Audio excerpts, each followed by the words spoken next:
savez, le Gabon abrite du 17 au 27 janvier prochain la Coupe d'Afrique des Nations de handball senior homme pour première invitée dans le cadre donc de ce clin d'œil, nous avons Obion Milama Yannick. Il est arrière demi-centre, il est international gabonais, il évolue en Tunisie depuis près de 3 ans. C'est l'international gabonais, il appartient donc à la sélection nationale. Yannick, bonjour. Bonjour Aïssa. Alors, avant de retrouver Yannick et de nous entretenir, nous allons d'ores et déjà vous proposer ce reportage. Dernière visite d'inspection de la Confédération africaine de handball sur nos terres. Docteur Mansou était du côté du Palais des Sports. Reportage. Le Gabon, pays hôte de la 23e édition de la Coupe d'Afrique des Nations de handball, a respecté scrupuleusement le cahier de charge de la Confédération africaine de handball. Le Palais des Sports, projet phare de ce cahier de charge, est sur le point d'être livré. Sur instruction du chef de l'État Ali Bongo Ondimba, le gouvernement gabonais n'a ménagé aucun effort pour relever ce défi. Il a donné à la jeunesse ce joyau. Le rôle du gouvernement, c'est de mettre à la disposition des joueurs les conditions idoines d'exercice de leur talent. Maintenant, c'est aux joueurs gabonais de justifier tous ces investissements et de nous faire plaisir en pratiquant du bon jeu avec fair play, mais surtout en se battant pour nous rapporter, pourquoi pas, la coupe. Aremo Mansourou, président de la CAB, s'en va rassurer que la grande fête du handball africain aura bel et bien lieu à Libreville du 17 au 27 janvier 2018. Je suis très ravi de ce qui est fait et que les propos qu'on avait tenus il y a quelques semaines, confirmant la tenue effective de l'événement ici au Gabon, que c'est des propos qui sont confirmés et que je pourrais rassurer les délégations qui attendent cette assurance pour se préparer convenablement pour venir au Gabon. Le gouvernement gabonais, le COCAN Handball et la Fédération gabonaise de handball se réjouissent des résultats de cette dernière visite d'inspection dans notre pays. Alors donc Yannick, vous avez visité le palais des sports, les handballeurs, c'était la semaine dernière. Comment on se sent là, comment vous avez apprécié, on va dire, le joyau architectural? Nous avons eu l'occasion de visiter justement le palais à l'initiative de la fédération. Il faut dire que c'est un bijou architectural, comme vous l'avez si bien dit. C'est un manque, enfin, il vient combler un manque au niveau des sports de mai qu'il n'y en avait pas. Oui, véritablement. Un nom international. Nous avons constaté au pays que nous avions plusieurs stades de football. Malheureusement, il y avait un manque criant d'infrastructures pour les sports de mai au niveau international et il vient justement combler ça. On a tout simplement été impressionnés par la grandeur du palais. Il faut dire qu'il est très impressionnant. Et qu'ils ont fait du très bon travail en si peu de temps. Mon mot, c'est de remercier les autorités qui ont permis possible la réalisation de ce palais. On aura cette chance et l'honneur d'ouvrir les débats, comme on peut dire. Et on espère que ce sera le théâtre de nos rêves. C'est beaucoup de pression quand même. Ce sont les handballeurs qui vont ouvrir. C'est quand même grâce à vous qu'il y aura ce palais des sports, même si c'était un projet, c'est vrai, du gouvernement. Mais c'est grâce au handball qu'il y aura ça. C'est pas un peu de pression? Bon, je vais dire c'est une pression positive de jouer dans un tel palais. Chez soi, on ne peut que positiver. En même temps, ça va être un rêve pour beaucoup d'entre nous. Déjà jouer une CAN dans une salle assez magnifique, aux normes internationales. Je peux dire que pour avoir fréquenté plusieurs palais en Afrique et dans le monde, celui-ci est encore beaucoup plus impressionnant. Donc, pour moi, ce serait un plaisir pour pouvoir jouer dans ce palais et devant mon public. Il faut dire quand même que le Gabon a essayé de prendre toutes les dispositions pour que la fête soit belle à domicile. La sélection, depuis plusieurs mois, a comme entraîneur Jackson Richardson. Nous avons retrouvé donc la première prise de contact entre Jackson Richardson et les Panthères que vous êtes. On va proposer cela au Télématino pour qu'ils se remémorent avec nous et on revient derrière. D'accord? D'accord. Une semaine de regroupement plutôt bien remplie pour la présélection de handball. Entre examens médicaux, évaluation de la technique individuelle et quelques ateliers, Richardson a passé en revue l'effectif durant ce premier stage. Cette semaine, on a réussi à prendre contact, même si c'était très difficile de pouvoir leur demander beaucoup de choses. Il y a eu beaucoup de charges de travail, que ce soit l'intensité, ce qu'on demandait, c'était un peu pas bizarre, mais c'était un peu difficile pour eux de répondre forcément tout le temps présent avec la fatigue, parce que comme ils sont en fin, pour certains ils sont en fin de championnat et pour certains ils sont encore dans le championnat et c'est difficile de répondre présent, de ne pas montrer la douleur et la difficulté. Les retours de cette première expérimentation sont positifs. C'est un groupe motivé, heureux de vivre cette aventure avec un nouveau staff technique. Au premier contact, beaucoup ont été d'abord éblouis par sa personne. Il a vraiment beaucoup à apporter. Au sortir de cette semaine de stage, je dois vous assurer qu'on a vraiment reçu beaucoup en matière de contenu physique, technico-tactique et tout le reste. Et après ça, le plus souvent les visites médicales, elles sont faites un mois avant la sélection et elles ne sont même pas faites comme on a eu à le faire parce que l'on a eu à tout faire. Voilà, elles étaient quand même assez approfondies. C'est une manière de travailler de manière professionnelle et on a vraiment besoin de ça parce que les résultats, c'est le détail. On a vraiment besoin de tous ces détails-là pour qu'à la fin, effectivement, on espère avoir une performance. Quelques ateliers en défense et en attaque, mais surtout l'expérimentation d'une défense 3-2-1 a laissé l'effectif optimiste. Cette défense permet d'éviter des tirs au loin. Ça permet de renvoyer des tirs à l'aile. Et dans cette défense-là, on attaque les attaquants. Ce qui fait qu'on presse l'attaquant. Et je pense que le fait de rester mobile et empêcher les tirs et de presser l'attaquant, on évite qu'ils aient plus de solutions. C'est une défense qui permet à ceux qu'on récupère beaucoup de ballons, à ce qu'on évite beaucoup de tirs. Et là, ça sécurise quand même les goals. Tout est encore à la phase expérimentale. Trouver les hommes pour mettre en musique les meilleures propositions pour la CAN 2018, c'est là le défi à relever. Il y a plein de choses à voir, parce que comme je disais tout à l'heure, on demande plein de choses d'un coup et on change surtout leur habitude. Est-ce que ce soit la ponctualité, est-ce que ce soit des automatismes qu'on leur demande, il faut changer. J'ai envie d'apporter ma patte de travail avec Pablo. Je pense qu'on est un bon minimum pour pouvoir travailler. On compte sur des joueurs talentueux. Moi, physiquement, c'est des joueurs qui ont du talent, qui ont énormément de potentiel physique, technique, mais je dirais c'est un peu farfelu. Alors c'est à nous de cadrer ça pour qu'ils mettent l'utile à l'agréable. Pas de relâchement après cette semaine bien chargée. Le suivi des sélectionnables doit se poursuivre également en club. On s'est engagé à leur donner tous un programme sur les 4 semaines à venir. On va laisser un peu de repos pour ceux qui étaient dans les championnats maghrébins, parce qu'ils ont eu une longue saison, d'avoir une semaine de repos et puis après leur faire un petit programme d'entretien physique individualisé. Et puis les joueurs locaux, je vais prendre contact avec tous les entraîneurs, leur dire comment ça s'est passé le stage et donner le programme d'entretien et le travail individuel pour tous les joueurs pour qu'ils puissent être en forme pour juillet, parce qu'il va falloir qu'ils fassent un travail un peu en parallèle et en autonomie, en plus de leurs entraînements en club. Il y a la passe là-bas, décalage. 25 joueurs étaient regroupés à Libreville. Une liste réduite à 20 est attendue pour le prochain stage prévu en mi-juillet au Maroc. C'était là le premier stage que vous aviez eu donc. Après, d'autres stages ont suivi. Tu nous racontes un peu?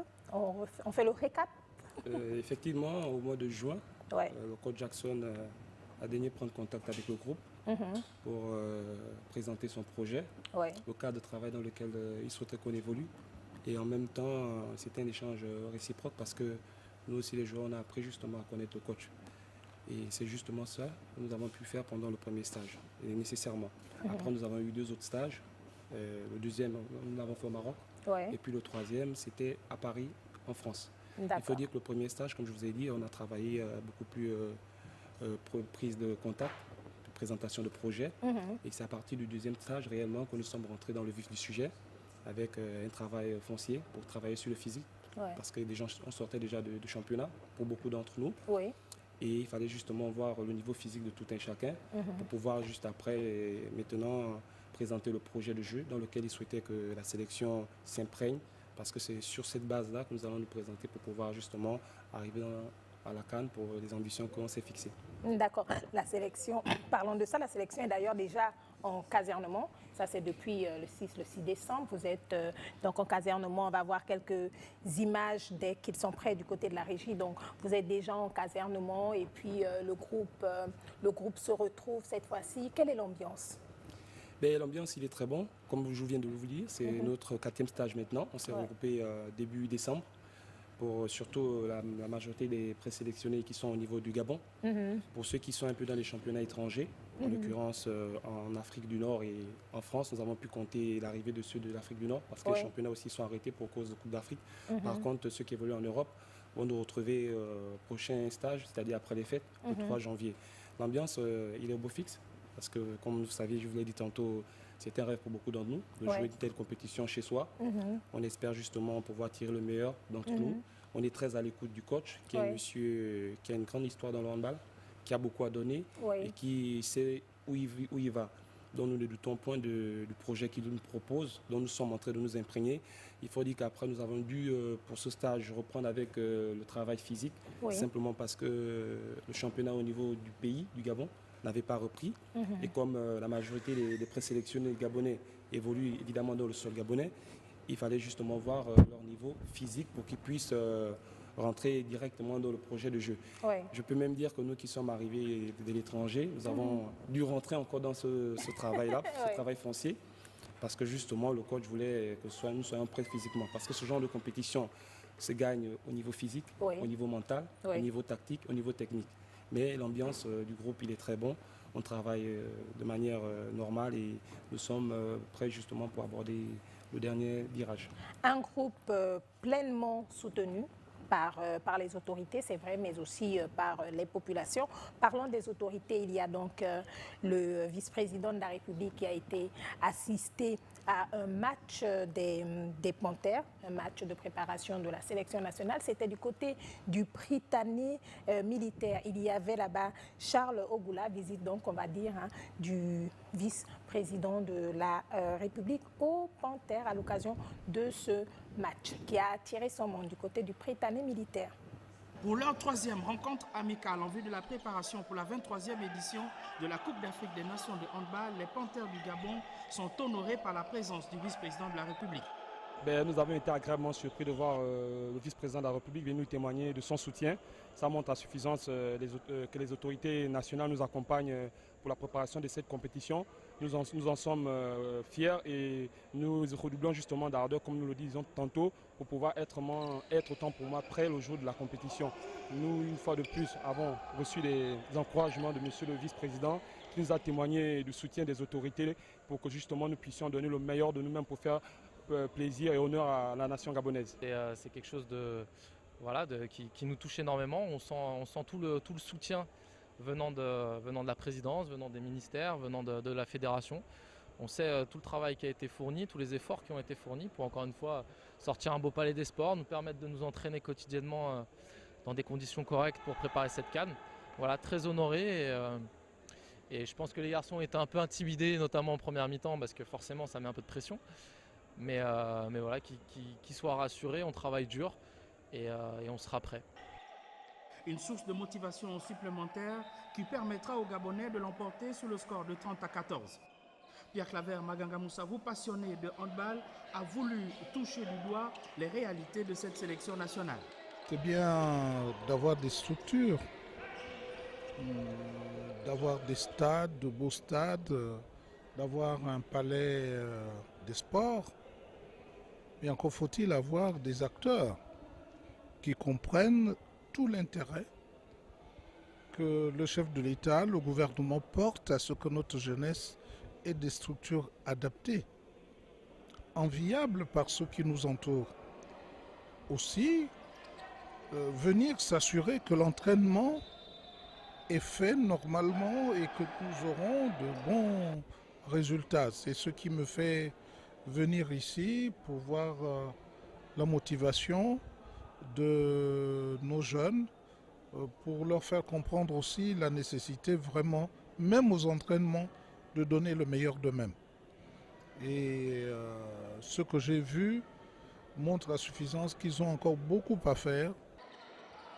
l'on a tout de même fait le constat que la sélection gabonaise joue sans résine, substance qui leur permet de mieux capter la balle malgré la transpiration.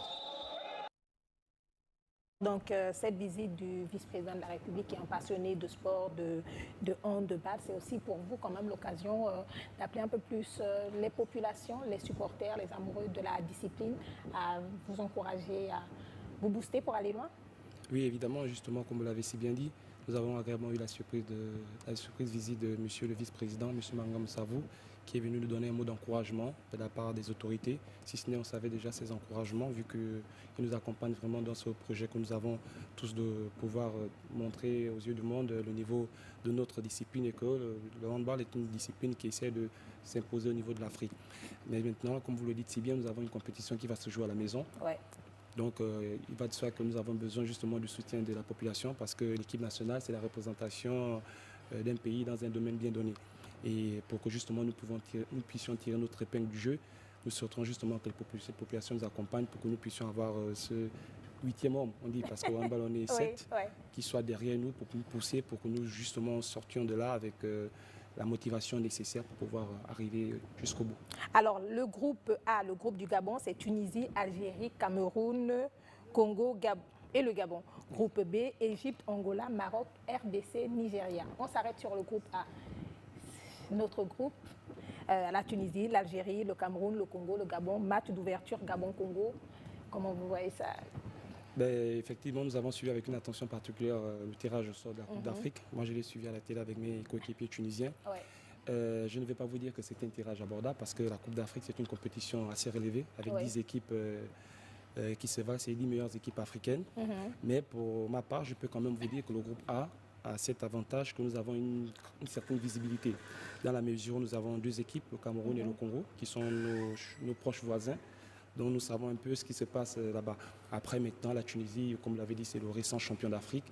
L'Algérie, c'est l'une des meilleures nations. Sinon, les 2 derniers champions d'Afrique sont dans notre poule.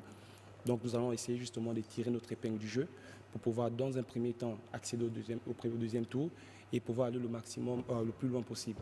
D'accord. Merci beaucoup, Obion Milama Yannick. Je rappelle que vous êtes arrière demi-centre international. Vous évoluez en Tunisie et ce depuis 3 ans. Nous avons eu un réel plaisir à vous recevoir et on vous recevra encore parce qu'on est là pour bien longtemps.